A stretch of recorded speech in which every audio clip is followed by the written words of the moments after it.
The teacher was stealing the boy's lunch, but his father found out and fixed the situation.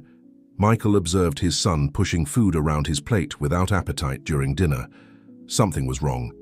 Jason, usually so talkative and cheerful, now barely lifted his eyes from his plate.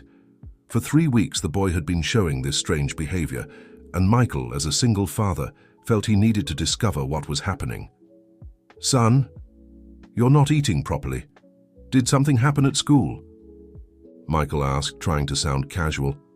Jason shrugged, a gesture that had become frequent lately. "I'm not hungry, Dad." It was a lie. Michael knew it was a lie because, paradoxically, Jason arrived home from school every day, devouring anything he could find in the refrigerator, as if he were starving. And yet at mealtimes he barely touched his food. "Mrs. Thompson called today," Michael commented, referring to the neighbor who looked after Jason after school until he got home from work. "She said you ate almost an entire package of cookies as soon as you got home from school." The boy shrugged again and pushed his plate away. "Son, look at me," Michael asked, leaning across the table. "What's going on? You've always liked my lasagna." Jason's eyes filled with tears, but he quickly wiped them away with the back of his hand. "It's nothing, Dad. I'm just not hungry." Michael sighed, feeling helpless, since Amanda, his wife, had left them 3 years ago to start a new life in another country. He had been stretching himself thin to be both mother and father. He worked as an engineer at a construction company in Chicago, and although the salary was good, the long hours kept him away from home more than he would like. The next morning, Michael got up earlier than usual. It was a sunny Wednesday in Chicago, and he had decided that today he would take Jason to school personally, instead of letting him go with the school bus as usual. While preparing breakfast, Michael reflected on how to approach the subject with his son without pressuring him too much. Jason was in 5th grade, an age when children begin to face more complex social challenges. Maybe he was being bullied or having difficulties with a subject. The sound of dragging footsteps announced Jason's arrival in the kitchen. The boy entered still in his pajamas, his brown hair disheveled and his eyes sleepy. "Good morning, champ," Michael greeted, placing a plate of scrambled eggs and toast on the table. "I decided to keep you company this morning." Jason yawned and sat down at the table. "You didn't have to wake up early because of me, Dad." "I wanted to take some time to talk," Michael replied, sitting across from his son. "And I'm also going to drive you to school today." Dear listener, if you're enjoying the story, please take a moment to like and especially subscribe to the channel. It helps us newcomers a lot. Now continuing. Jason's eyes widened slightly, a hint of panic visible in his gaze. "You don't need to, Dad. The bus is already paid for." "It's no problem. I called Mr. Wilson last night and told him I'd be taking you today." Jason shifted uncomfortably in his chair and began to eat without enthusiasm. Michael noticed that he was more nervous than he should be about a simple change in routine. "Jason, you know you can tell me anything, right?" Michael said gently. "If something is happening at school, something that's bothering you..." "Everything's fine, Dad," Jason interrupted quickly. "School is normal." "Then why have you been acting so strange? You don't eat properly. You're quieter." Jason looked away. "I'm just tired. I have a lot of homework." Michael decided not to insist for now. He finished his coffee and went to prepare his son's lunchbox, as he did every morning. He put in a turkey sandwich, an apple, a granola bar, and a small bottle of natural juice.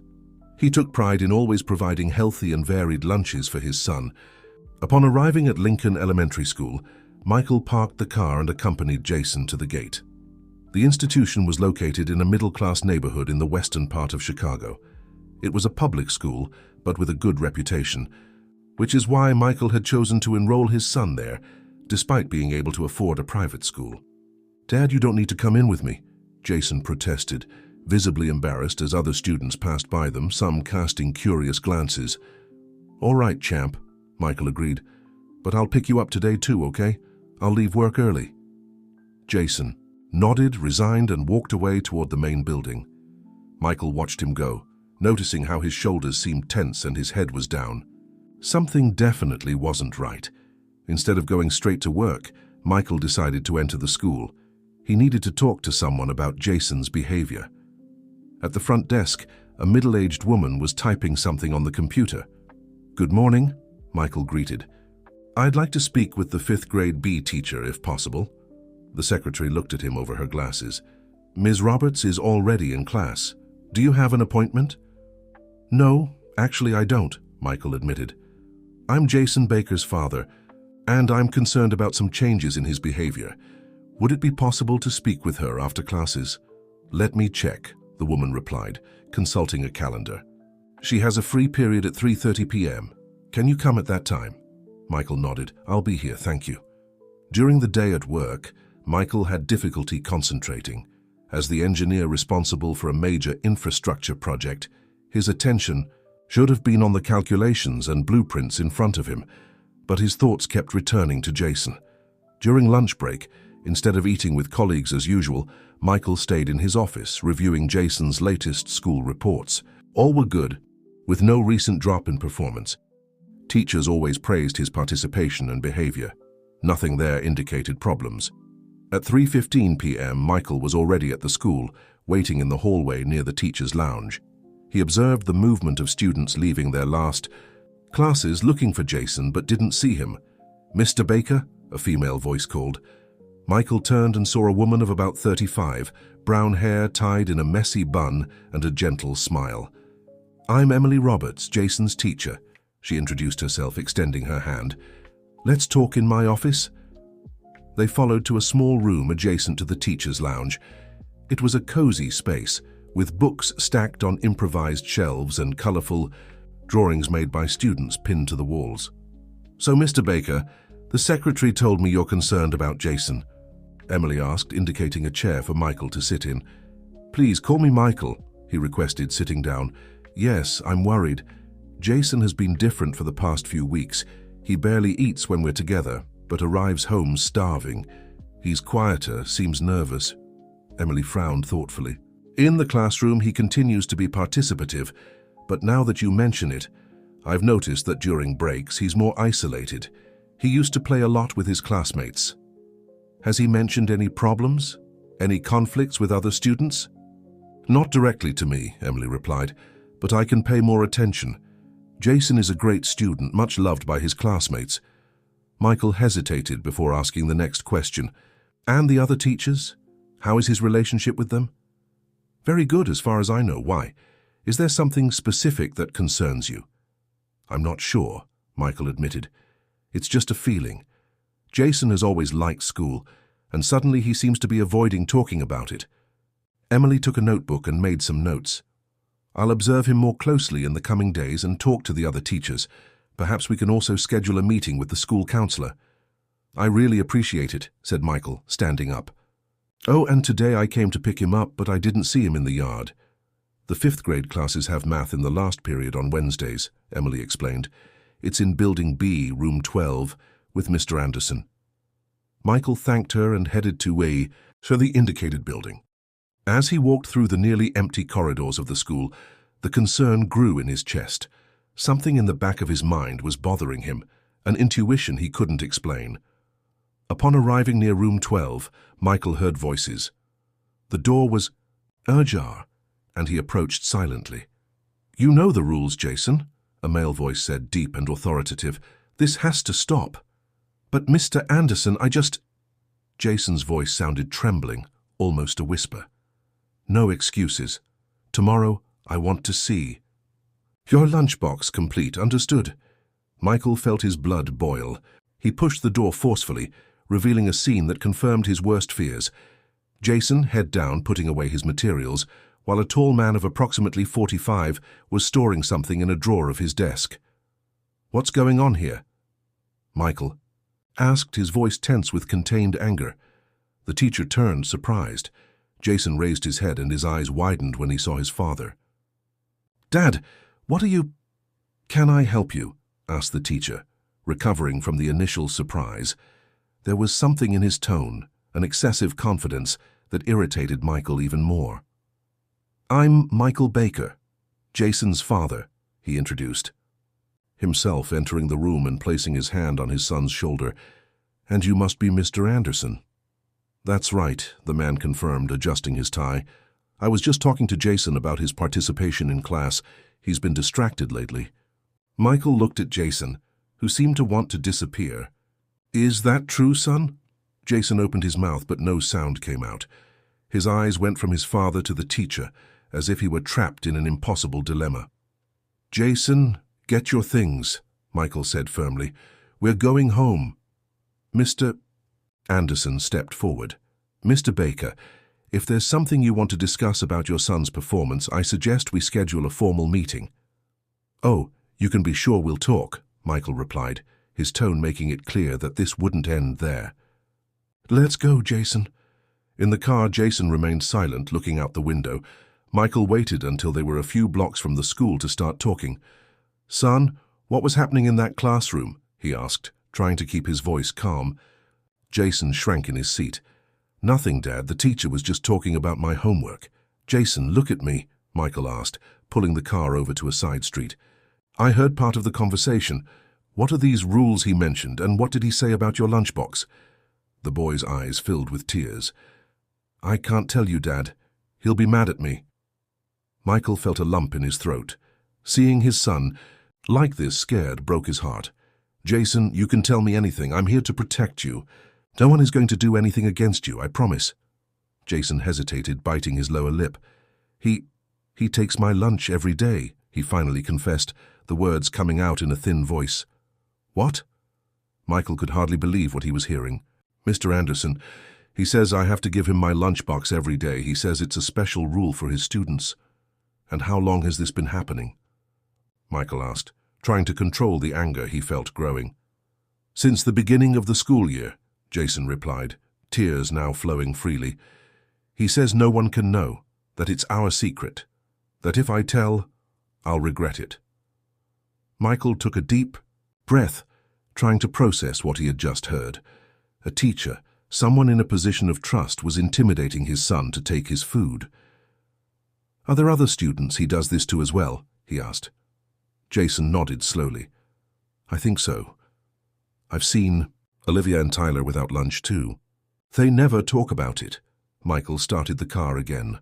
Let's go home now, son, and tomorrow we'll resolve this once and for all. That night, after Jason went to bed, Michael stayed awake, developing a plan. Indignation gave way to determination. This could not continue to happen, not just to Jason but to any child. The next morning, Michael prepared Jason's lunchbox as usual, but this time he added something extra, a small digital recorder hidden in an inner pocket. He had bought the device some time ago to record work meetings, but never imagined he would use it for something like this. Son, today I want you to do something for me, Michael said as they had breakfast. I want you to take your lunchbox to school normally. Don't worry about Mr. Anderson. I just need you to act as usual. Jason looked apprehensive. But Dad, he'll be angry if I don't give him the lunch. Trust me, Jason. After today, he'll never bother you again. I have a plan.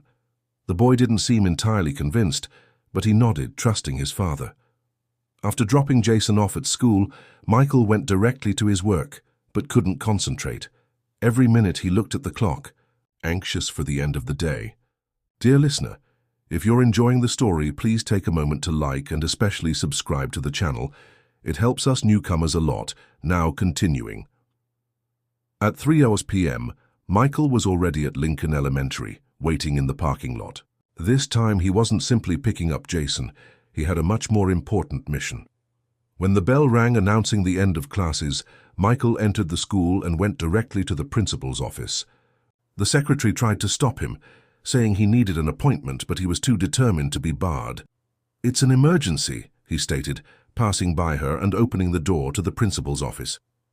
Seated behind a large desk, a man of about 60 with grey hair and a serious expression looked at Michael with surprise. Who are you? You can't just enter my office like this, protested the principal, standing up. I'm Michael Baker, father of Jason from 5th grade B, Michael introduced himself, closing the door behind him. And I have something very serious to discuss with you, Principal. Richard Thompson, the man completed, still standing. What is so urgent that you couldn't make an appointment like all other parents? Michael approached the desk, maintaining a firm but controlled posture. Mr. Anderson is intimidating students to take their lunches. Principal Thompson frowned, appearing confused for a moment, then let out a short laugh. That's absurd. Mr. Anderson is one of our best educators. He's been at the school for over 10 years. My son confessed yesterday that for months he has been forced to hand over his lunchbox to Mr. Anderson, Michael continued, and apparently he's not the only student. Mr. Baker, children often make up stories, Thompson replied, his tone now condescending. I'm sure there's been some misunderstanding. There's no misunderstanding whatsoever, Michael countered, putting his hand in his pocket. Today I put a recorder in my son's lunchbox. The principal's eyes widened slightly. You did what? That's an invasion of privacy. It's illegal. What's illegal is a teacher intimidating children and stealing their food, Michael stated, pulling out the small recorder. Let's listen to this together, Principal Thompson. Before the principal could protest again, Michael pressed the play button. The recording began with typical classroom background sounds, chairs being dragged, muffled conversations. Then, a clear, authoritative voice stood out. Baker, my office now. Bring your lunchbox. Jason's voice sounded small and scared. Yes, Mr. Anderson. There were a few seconds of silence, then the sound of a door closing. Let's see what we have today, said Anderson's voice. Sandwich, fruit, cereal, and juice. Your dad went all out as usual. Mr. Anderson, can I at least keep the fruit? Jason asked timidly. You know the rules, Anderson replied dryly. All or nothing. I was already too generous with you yesterday, letting you keep the granola bar. But I get hungry. That's not my problem, Baker. If you're hungry, ask your dad to send more food. Now get out, I have work to do. Michael stopped the recording, his gaze fixed on the principal, who now looked pale. This is unacceptable, stammered Thompson, falling back into his chair. I never imagined, I just imagined something worse, Michael interrupted. I imagine that my son isn't the only student going through this. And I also imagine that, if you don't take immediate action, this recording will end up in every newspaper and news channel in the city. The principal swallowed hard. Mr. Baker, let's resolve this internally. There's no need to involve the media. Think about the children's well-being, the trauma this could cause. I'm thinking exactly about that, Michael replied. About the trauma that my son and others are already suffering. I want Mr. Anderson removed today, a complete investigation, and psychological counseling for all affected children. Thompson picked up the phone with trembling hands. I'll call Mr. Anderson right now, and the school counselor too. Good, Michael agreed. And meanwhile, I'll go get my son. Michael left the principal's office and went to Jason's classroom. The children had already been released, but his son was waiting in the hallway, looking nervous. Dad, exclaimed Jason upon seeing him. You took a long time. Michael knelt, getting to his son's eye level. Sorry for the delay, champ.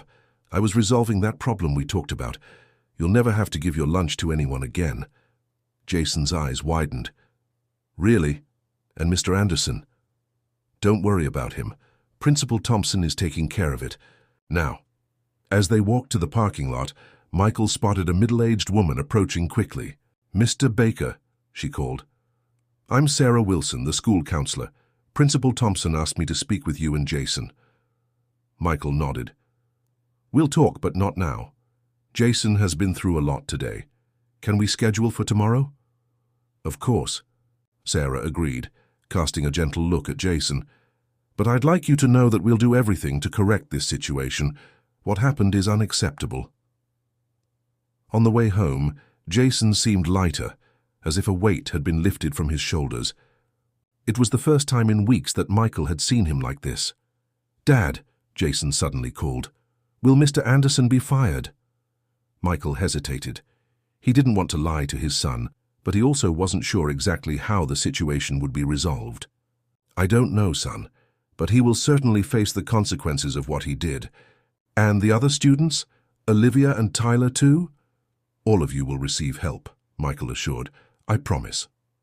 At home, Michael prepared Jason's favorite dinner, spaghetti bolognese.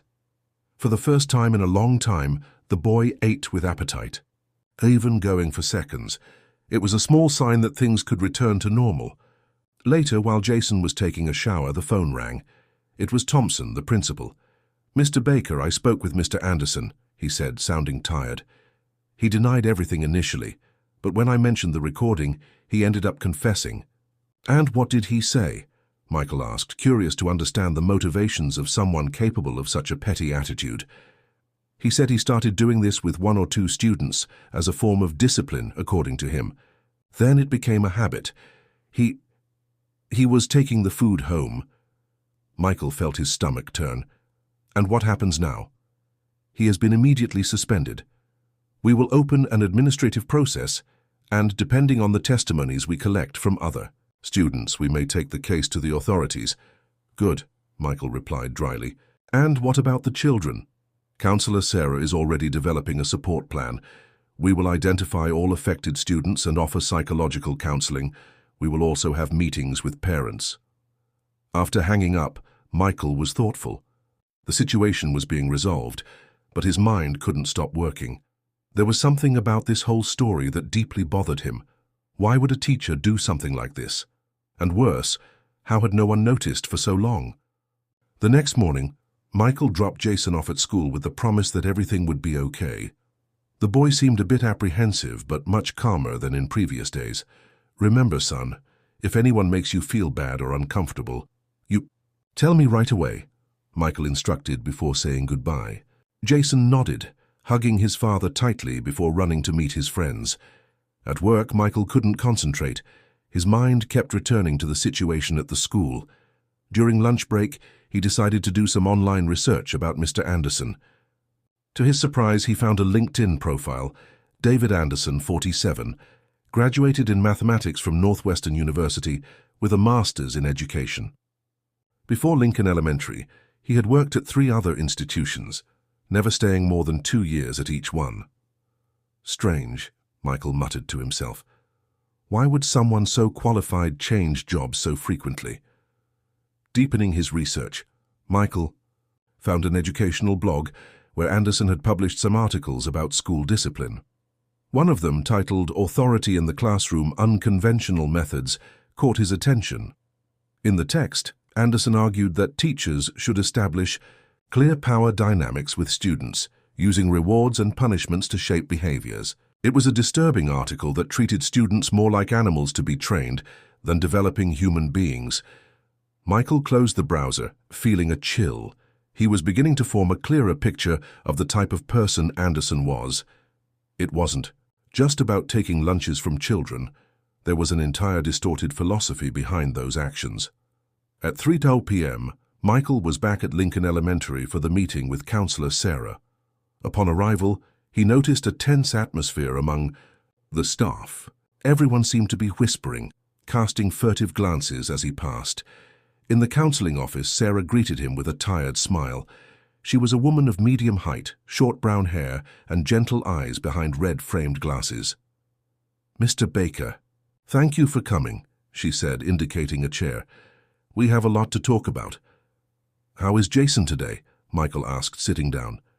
"He seems fine. I spoke briefly with him this morning." "He's a strong boy," Sarah replied, "but I want to make it clear that traumas like this can manifest in different ways over time. That's why monitoring is important." Michael nodded. "I understand." "And what about the other students?" Jason mentioned 2 classmates who were also going through the same situation. Sarah sighed, adjusting her glasses. "Yes, Olivia Martin and Tyler Johnson. I've already spoken with their parents as well, but unfortunately, we've discovered that the problem is bigger than we initially thought." "What do you mean?" After Mr. Anderson's suspension, several students started talking. Apparently, he had been doing this for at least 2 years with various students. He would choose those who brought more elaborate lunches, usually prepared by their parents. Michael felt his blood boil again. And no one noticed? No one reported it before? "Some children tried, Mr. Baker," Sarah replied, her tone laden with regret. But Mr. Anderson was very skilled at discrediting their complaints. He would say they were making up stories because they had been reprimanded in class. And, unfortunately, some of my colleagues tended to believe the word of a respected teacher over that of children, including Principal Thompson, Michael concluded. Sarah hesitated as if measuring her words. Principal Thompson has his flaws. He's very concerned with the school's image, sometimes at the expense of the students' well-being. But now he can't deny the gravity of the situation. What happened to Anderson? Was he just suspended or fired? For now, suspended. There's an administrative process underway. But considering the evidence, dismissal is practically certain. Michael leaned back in his chair, processing all of that. And what about the legal aspect? This is a crime, at the very least an abuse of authority. Yes, it is, Sarah agreed. Some parents have already expressed the intention to file a formal complaint. The school won't interfere with that, but it also won't take the initiative. To take the case to the police. Why not? Michael asked, indignant. You have a responsibility here. Institutional policy, Sarah replied, clearly uncomfortable. Principal Thompson believes we can resolve this internally, without exposing the children to more stress. Michael shook his head, displeased. That seems more like an attempt to avoid scandals and protect the school's reputation. Sarah didn't respond, but her look said it all. She also didn't agree with the administration's stance. And what about you, the school professionals? Michael continued. Weren't there signs? Children constantly without lunch, a teacher who always stayed, alone with students. Looking back, there were signs, Sarah admitted, but Anderson was very cautious. He would call students individually, always with some pedagogical excuse, and the children were afraid to speak up. He threatened them with failing grades or exposure before their classmates. The conversation was interrupted by a knock on the door. It was Ms. Roberts, who seemed agitated. Sorry to interrupt, she said, but I thought you should know. Anderson is here at the school. He came to pick up some personal belongings and is causing a scene in the teacher's lounge. Michael stood up immediately. Where is Jason? In the classroom with the substitute math teacher, Emily replied. He's safe. I'll check on that, Michael said, heading for the door.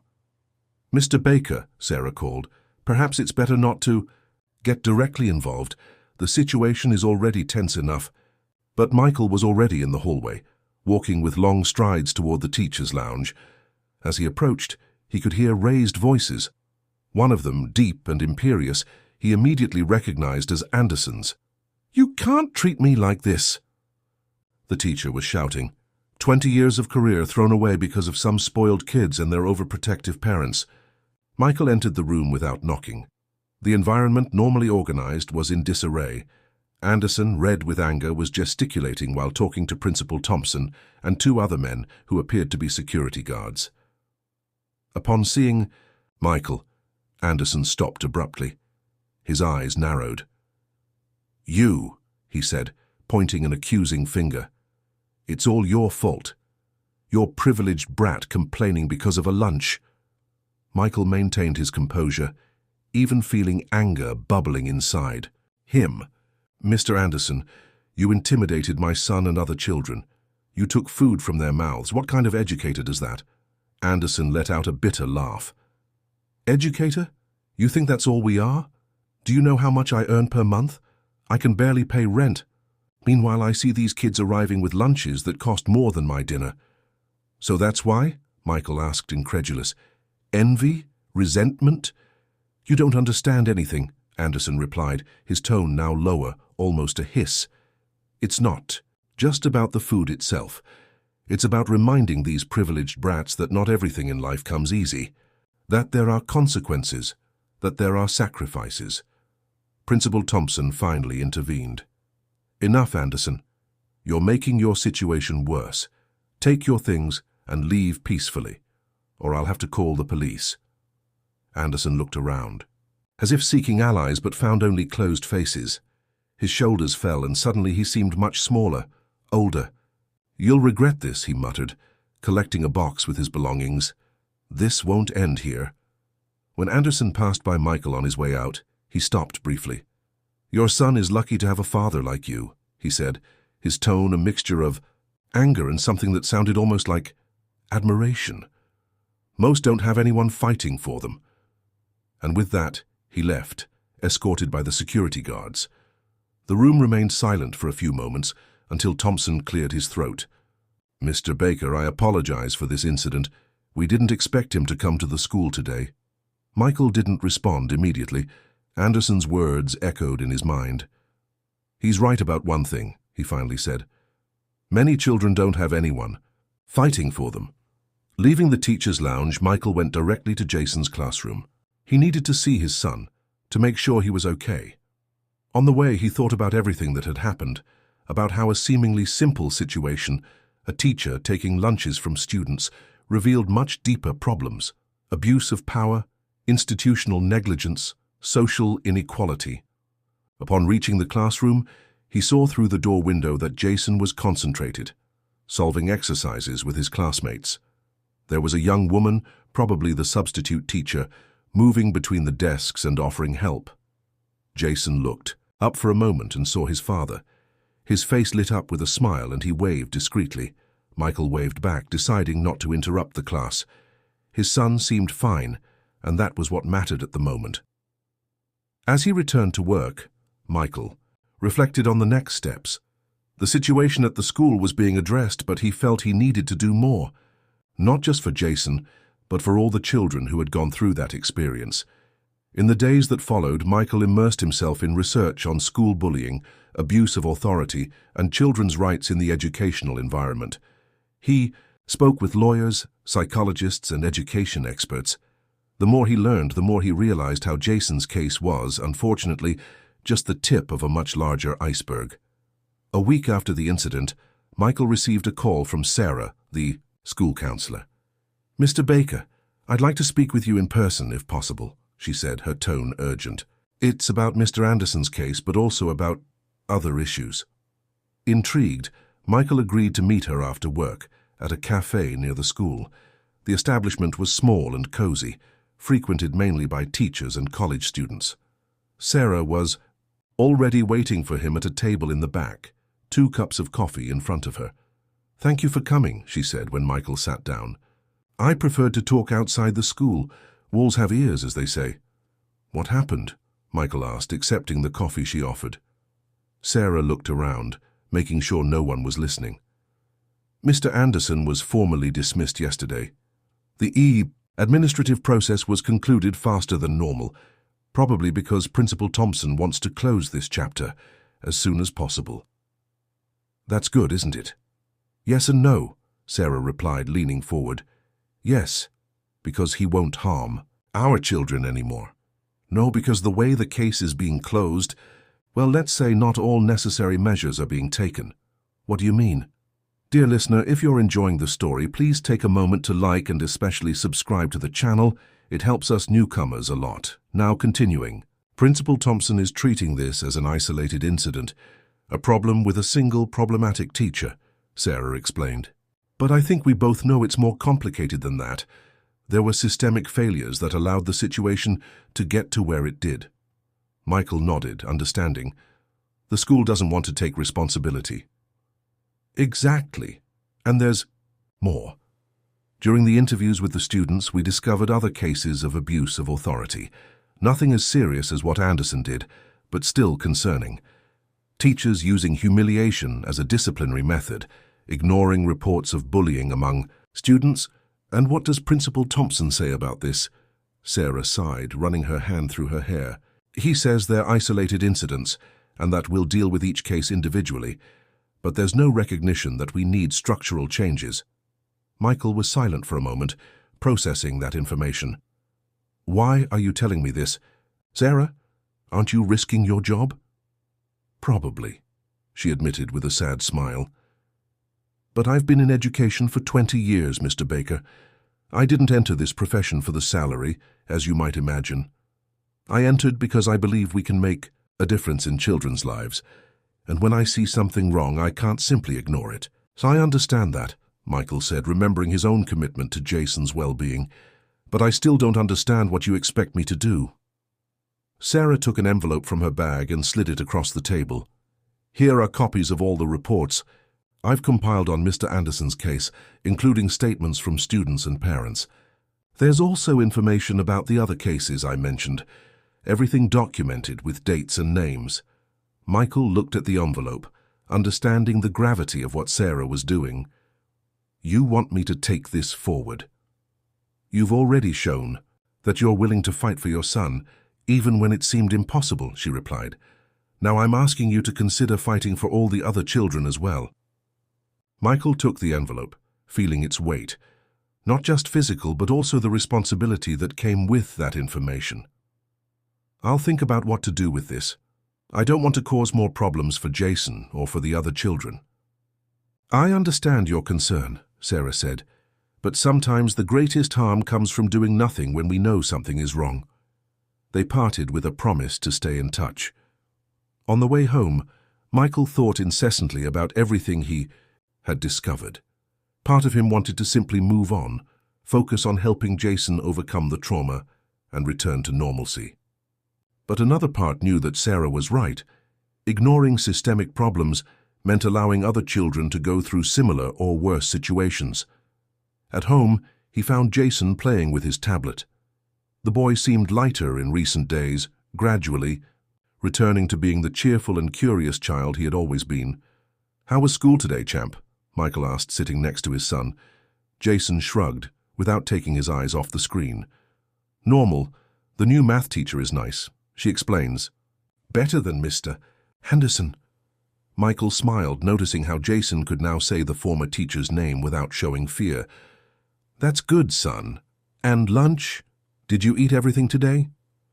"Yes," Jason replied, now looking at his father. "The sandwich was really good.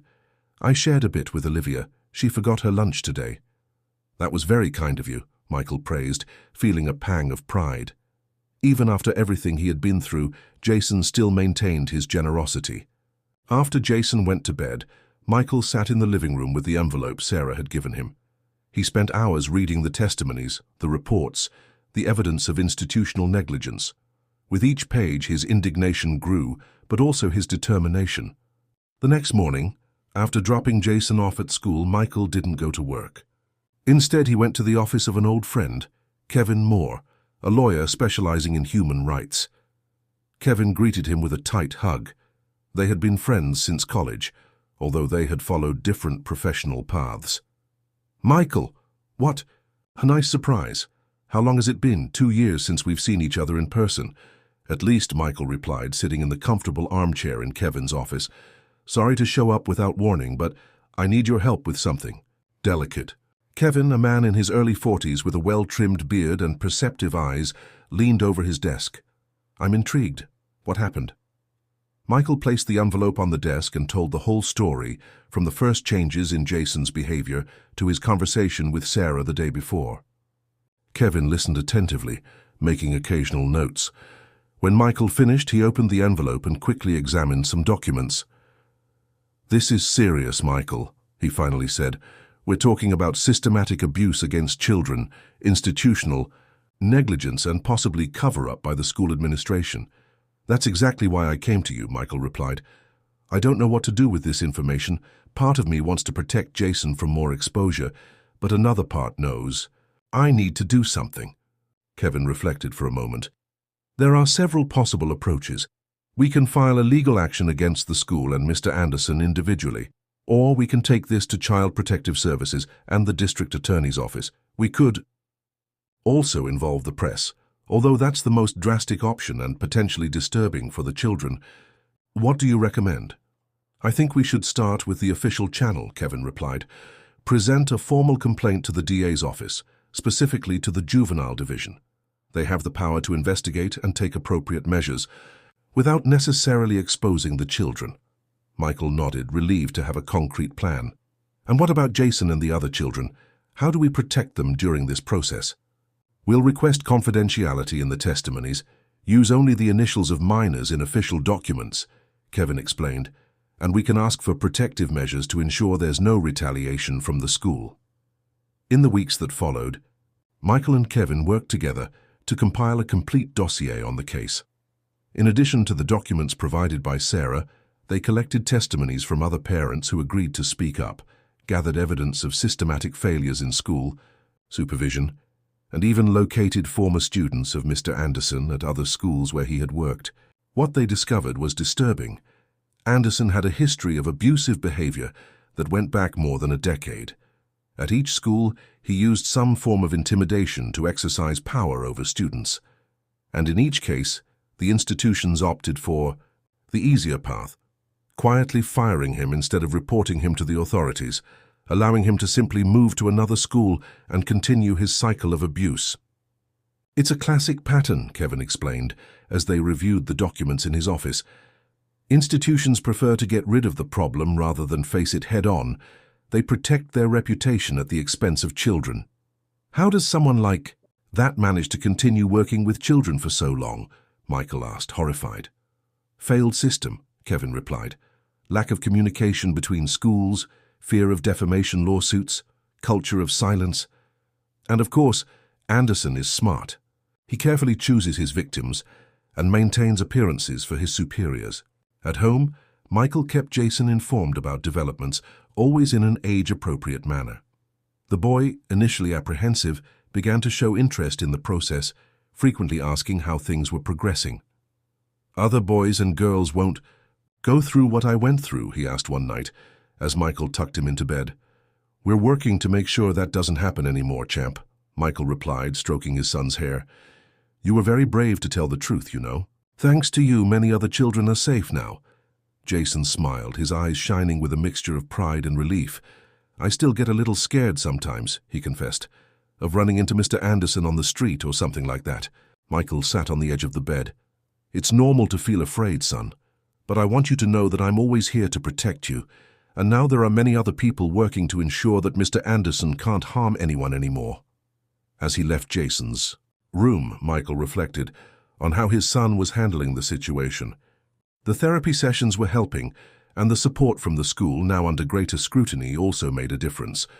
But Michael knew that traumas like that left lasting marks. The important thing was to move forward, one day at a time. At the school, things had changed drastically.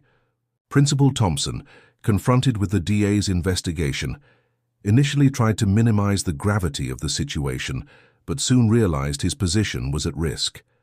In an emergency meeting with the school board, he was forced to acknowledge the supervisory failures and implement new student protection policies. Sarah, who initially feared losing her job for sharing confidential information, ended up being promoted to coordinator of the newly created Student Protection Committee. It was a small but significant victory. You started a real revolution here, Mr. Baker, she commented during one of her visits to the school.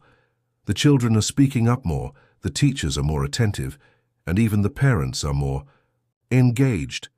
I didn't do anything alone, Michael replied modestly. It was a collective effort, and we still have a lot of work ahead. Indeed, the battle was far from over.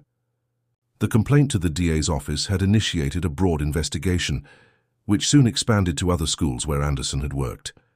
The case was gaining larger proportions each week, revealing systemic failures in protecting children in the Thai school environment. 2 months after the initial complaint, Michael received an unexpected call from Kevin. Michael, we have a situation, the lawyer said, his voice serious. Anderson was located in Indianapolis. He was giving private lessons using a slightly different name.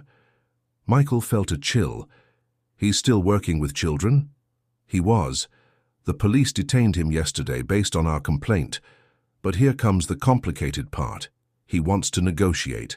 Says he has information about other people involved in similar situations. Do you think he's bluffing? I don't know, Kevin admitted, but the prosecutor wants to talk to us. Do you think you can come to my office tomorrow morning? Michael agreed, his mind now buzzing with new concerns. What else could be happening in those schools? How many other children were being victims of silent abuses? At Kevin's office, Prosecutor William Hughes, a man of about 50 with a severe expression, was waiting for them. He had personally taken on the case after realizing its dimension. Mr. Baker, your complaint opened a real Pandora's box, he began after introductions. What started as a case of a teacher intimidating students to take their lunches has turned into an investigation into a network of abuses across multiple institutions. A network? Michael repeated, surprised. You mean there are more people involved? Not exactly a structured organization, the prosecutor clarified. But yes, there are other educators with similar behaviors, and more seriously, there are principals and coordinators who systematically ignored the complaints, allowing these abuses to continue. And Anderson is willing to provide names. He says so in exchange for a deal. We're not talking about immunity, but a reduction in sentence.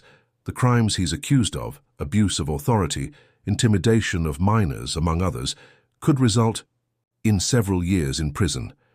Michael felt divided.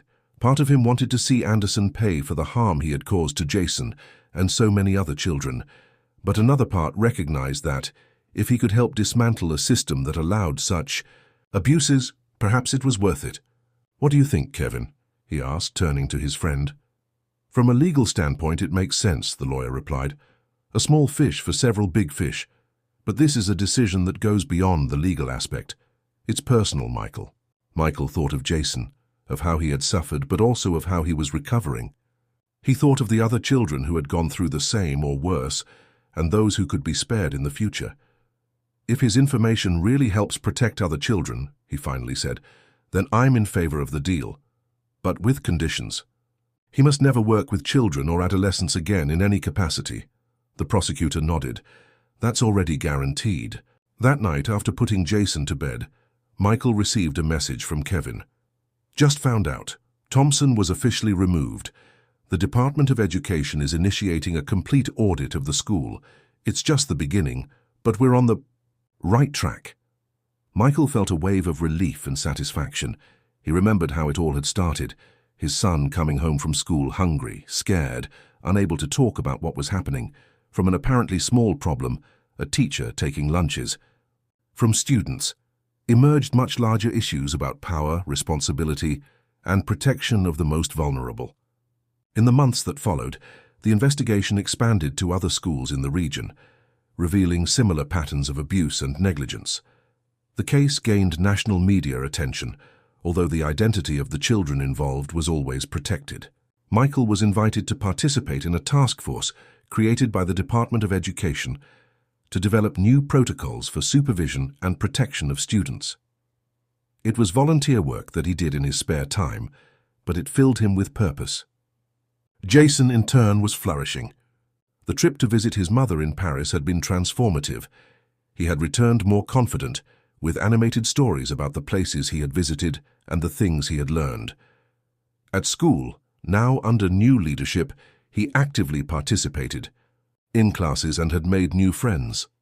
One night, as they observed the stars with the telescope in their backyard, Jason asked a question that caught Michael by surprise. "Dad, do you think Mr. Anderson was a bad person?" Michael reflected for a moment, seeking the right words.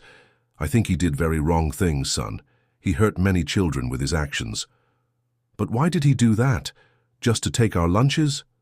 "It wasn't just about the lunches," Michael explained, placing his hand on his son's shoulder. "Some people use the power they have to make others feel small, scared. Maybe he himself was treated that way when he was a child, or maybe he simply made wrong choices throughout his life."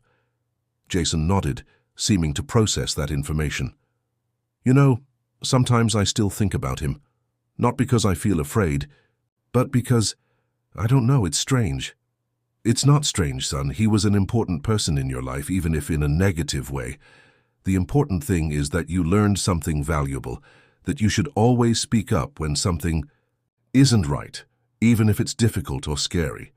Jason smiled, turning his attention back to the telescope. "Look, Dad, I think I'm seeing Jupiter." Michael leaned in to observe. It was indeed Jupiter, shining brightly in the night sky. Looking at his son, so absorbed in his discovery, Michael felt a deep gratitude. The path had been difficult, but together they had overcome the challenge, and now they could look to the future and to the stars with renewed hope.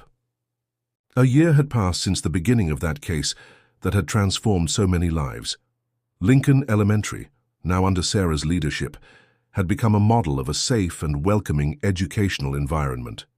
New protocols had been implemented, and teachers received regular training on how to identify and handle abuse situations. Former Principal Thompson faced a criminal process for his negligence and attempted cover-up. Anderson, fulfilling the terms of his agreement, continued collaborating with the authorities, which had led to the discovery of similar cases in other institutions. To celebrate Jason's birthday, who was turning 11, Michael organized a party in their backyard. It was a sunny Saturday afternoon, and the garden was decorated with colorful balloons and banners. Friends from school, neighbors, and some family members had been invited. Among those present was Emily, the teacher who had first noticed the changes in Jason's behavior and had supported Michael from the beginning. She and Michael had developed a friendship over that turbulent year, joining forces to ensure that children were protected. "It's good to see Jason like this," Emily commented, observing the boy playing animatedly with his friends. "Happy, carefree, as a child should be." "He's strong," Michael replied with pride. "Stronger than I imagined." "As are we all," said Emily, smiling. "Sometimes we only discover our strength when we're really tested." The party was proceeding cheerfully when an unknown car parked in front of the house. A woman of about 40 with graying hair and a hesitant expression got out of the vehicle. "Who's that?" Emily asked, noticing the surprise on Michael's face. "Nancy Anderson," he replied, recognizing her from photos he had seen during the process. "Anderson's wife." Michael asked Emily to keep an eye on Jason and his friends while he went to receive the unexpected visitor. "Mrs. Anderson," he called, approaching the gate. "Can I help you?" The woman seemed nervous, clutching her purse, strapped tightly. "Mr. Baker, I'm Nancy, David Anderson's wife, ex-wife. He will be permanently prohibited from holding any educational function or job involving contact with minors." In the days that followed, Michael wondered if he had made the right decision.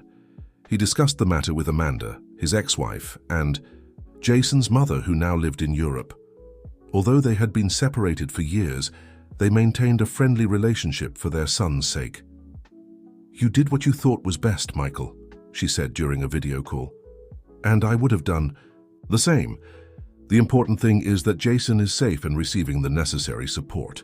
Amanda had offered for Jason to spend the holidays with her, an opportunity for the boy to distance himself a bit from everything that had happened. Michael initially hesitated, fearing that the separation might be difficult after the trauma, but Jason's therapist thought it could be beneficial. "A completely new environment without negative associations," explained Dr. Reynolds during a session. "Besides, it would be a chance for Jason to strengthen his bond with his mother, which is important for his emotional development." Michael eventually agreed, and Jason seemed excited about the idea of visiting his mother and seeing Paris. It was a positive sign. The boy was beginning to look to the future again, instead of remaining stuck in the past. Meanwhile, the DA's investigation was advancing rapidly, fueled by the information provided by Anderson. As promised, he had delivered a list of names, dates, and incidents, covering almost a decade of systematic abuses in various schools in the region. A week after the deal with Anderson, Prosecutor Hughes invited Michael for a meeting in his office. When he arrived, Michael was surprised to find Sarah also present. "Good morning, Mr. Baker," the prosecutor greeted. "I invited Ms. Wilson to join us today because she has been a fundamental ally in this investigation. Additionally, what I have to present directly affects Lincoln Elementary School." Michael and Sarah exchanged a worried look. "The information provided by David Anderson led us to evidence that Principal Thompson had full knowledge of the abuses, not only by Anderson, but by at least 2 other teachers over the past 4 years." "He knew," Sarah murmured, her face pale. "I always suspected, but I had no proof." "Now we have," Hughes confirmed, opening a folder on his desk.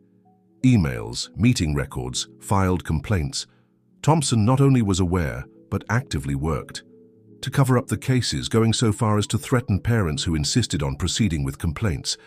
Michael felt a wave of anger course through his body. "So, while my son and other children suffered, he was only concerned with protecting the school's reputation?" "Unfortunately, yes," the prosecutor replied, "but now he'll have to answer for it. We are preparing a formal indictment against Richard Thompson for negligence, malfeasance, and obstruction of justice." "What happens to the school?" Sarah asked, her voice trembling. "The children, the other teachers?" "The Department of Education has already been notified. An interim principal will be appointed while the process continues, and we'll recommend that you, Ms. Wilson, take a leadership role in restructuring student protection protocols." Sarah looked surprised. Me? But you were the only one who had the courage to speak up, Michael interrupted. You risked your job to protect the children. I can't think of anyone better for that role. Sarah's eyes filled with tears. I only did what any educator should do, and that's exactly why we need people like you leading our schools, the prosecutor concluded. Leaving the prosecutor's office, Michael felt both exhausted and renewed. The path had been long and difficult, but finally, things were changing. Justice was being done, not just for Jason, but for all the children who had been victims of that failed system. On the way home, Michael stopped at a toy store. He wanted to buy something special for Jason, not as compensation for what he had suffered. Nothing could compensate for that, but as a celebration of his courage and resilience. He chose a telescope, something Jason had been asking for months. The boy had always shown fascination with space, with stars and planets.